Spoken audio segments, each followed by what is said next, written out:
Masih bingung dengan FGD itu apa? Yuk simak video singkat ini dalam membahas fokus group discussion. Halo, saya Putri Dwi Handayani dengan NPM 234111015 PM, kelas manajemen 23A. Perlu kita ketahui bahwa definisi singkat FGD atau fokus group discussion merupakan bentuk wawancara semi terstruktur dengan fokus pada topik yang telah ditetapkan sebelumnya dan dipandu oleh seorang moderator ahli. Tujuan utama dari FGD digunakan untuk mengumpulkan beberapa pendapat dari beberapa orang tentang topik tertentu dan merencanakan tindakan berikutnya. Terdapat karakteristik dalam FGD. Yang pertama yaitu biasanya berisi 7-11 orang yang akan ada di dalam forum.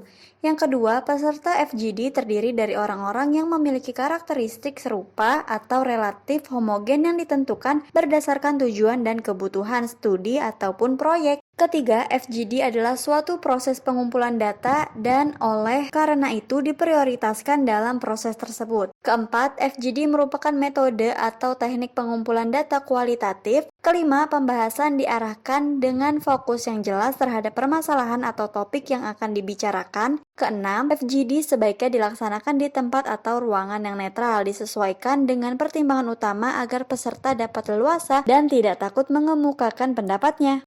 Lalu apa perbedaan fokus group discussion dengan kelompok biasa?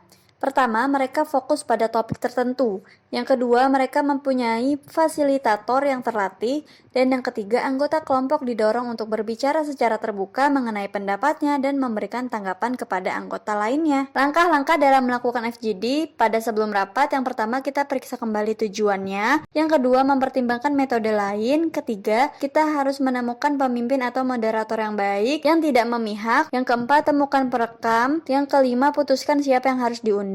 Keenam, putuskan tentang insentif. Ketujuh, tentukan rincian pertemuan. Kedelapan, siapkan pertanyaan. Kesembilan, rekrut anggota. Dan kesepuluh, tinjau pengaturan. Kedua, saat kelompok bertemu yang harus dilakukan, kalian dapat melihat pada video ini. Dan setelah pertemuan bertemu, yang pertama buatlah transkrip atau ringkasan tertulis pertemuan. Yang kedua, periksa data untuk mengetahui pola, tema, pertanyaan baru, dan juga kesimpulan. Yang ketiga, bagikan hasil kepada anggota kelompok atau anggota FGD. Dan yang terakhir itu kita gunakan hasilnya untuk tindakan selanjutnya. Kesimpulannya, jadi FGD itu suatu lingkup diskusi yang terfokus pada satu topik atau topik tertentu dalam kurun waktu 1-2 jam. Sekian pembahasan kali ini, sampai jumpa pada materi selanjutnya.